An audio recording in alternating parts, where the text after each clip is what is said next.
India Pakistan के युद्ध के बीच एक नाम सबसे ज्यादा चल रहा है और वो है कर्नल सोफिया कुरैशी। अगर आप इनको नहीं जानते तो आज इनको जान लो, क्योंकि कश्मीर में जो आतंकी हमला हुआ है उन आतंकियों को कर्नल सोफिया कुरैशी ने खून का जवाब खून से दिया है। आपको बता दूं कि कर्नल सोफिया कुरैशी भारतीय सेना की सिग्नल कोर संकेत कोर की अधिकारी है।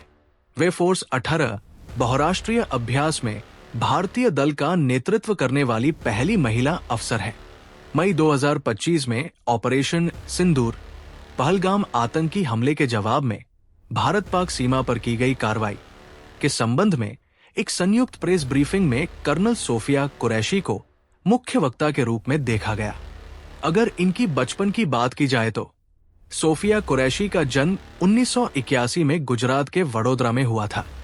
वे वडोदरा के सैनिक परिवार से ताल्लुक रखती है। उनके दादा और पिता दोनों ने भारतीय सेना में सेवा की थी। कहा जाता है कि पीएचडी कर रही थी।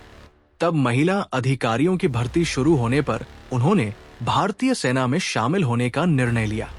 सोफिया कुरैशी ने वर्ष 1999 में भारतीय सेना में प्रवेश किया। उन्होंने चेन्नई स्थित ऑफिसर्स ट्रेनिंग अकादमी से प्रशिक्षण लेकर लेफ्टिनेंट के रूप में कमीशन प्राप्त किया। वर्तमान में वे कर्नल के पद पर हैं और सिग्नल कोर संकेत कोर में सेवा दे रही है, जिसकी जिम्मेदारी सेना के संचार और सूचना तंत्र की होती है। उनका सैन्य करियर कई महत्वपूर्ण उपलब्धियों से परिपूर्ण रहा है। सबसे पहले वर्ष 2016 या 2018 में पुणे में आयोजित बहुराष्ट्रीय अभ्यास फोर्स 18 के दौरान भारतीय दल का नेतृत्व करके वे इस क्षेत्र की पहली महिला कमांडर बनी। इस अभ्यास में 18 देशों की सेनाएं शामिल थी और वे सभी देशों में इकलौती महिला कमांडर थी। कर्नल कुरैशी ने संयुक्त राष्ट्र शांति स्थापना अभियानों में भी सक्रिय भूमिका निभाई है। वर्ष 2006 में उन्हें कांगो में सैन्य पर्यवेक्षक मिलिट्री ऑब्जर्वर के रूप में तैनात किया गया। वहां उन्होंने गिनी पीरियस रैपिड सेक्शन जैसे खतरनाक इलाकों में अभियान चलाया और स्थानीय लोगों की मदद की। देश की मीडिया के मुताबिक वे 6 वर्षों से अधिक समय से ऐसे शांति अभियानों से जुड़ी हुई है। उनके काम को अन्य सैन्य अधिकारियों ने सराहा।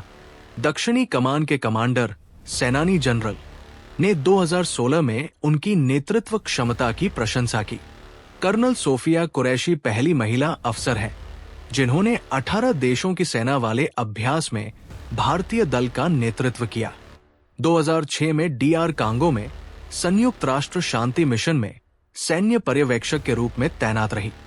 इस दौरान उन्होंने स्थानीय लोगों की मदद करते हुए आतंकवाद और अस्थिरता के खिलाफ महत्वपूर्ण भूमिका निभाई। और अब ऑपरेशन सिंदूर अप्रैल 2025 में प्रेस ब्रीफिंग के दौरान उनके नेतृत्व में भारतीय सेना ने पाकिस्तान और पीओके में 9 आतंकी शिविरों को निशाना बनाया। इस अभियान की सफलता के लिए वे प्रशंसा की पात्र रहीं। पहले लेफ्टिनेंट रहते पंजाब सीमा पर उत्कृष्ट सेवा के लिए उन्हें जीओसीएनसी प्रशंसा पत्र मिला और बाद में उत्तर पूर्व में बाढ़ राहत कार्यों में योगदान के लिए सोइनसी प्रशंसा पत्र प्राप्त हुआ। मीडिया में उनका संदेश युवतियों के लिए प्रेरणास्पद रहा है।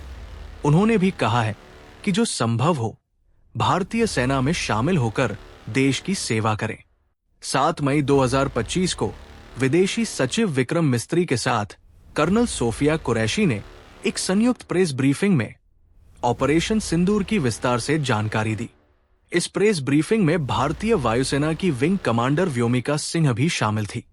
विश्व भर के मीडिया में इसे भारत की जवाबी कार्रवाई बताते हुए कवर किया गया। इस घटना के बाद सोशल मीडिया पर भी कर्नल सोफिया कुरैशी की चर्चा बढ़ गई और उन्हें विशेष सराहना मिली। इस प्रकार कर्नल सोफिया कुरैशी भारतीय सेना की एक अनुभवी और सम्मानित अधिकारी है। इनका करियर सिग्नल कोर में तकनीकी विशेषज्ञता तथा अंतर्राष्ट्रीय अभ्यासों और शांति अभियानों के नेतृत्व के लिए जाना जाता है। उनकी जीवनी और उपलब्धियां मुख्य धारा के समाचार एवं आधिकारिक ब्रीफिंग में विस्तार से प्रकाशित हुई है। तो यही थी कर्नल सोफिया कुरैशी की पूरी कहानी। ऐसी जी जानकारी के लिए हमें लाइक, कमेंट और सब्सक्राइब जरूर करें।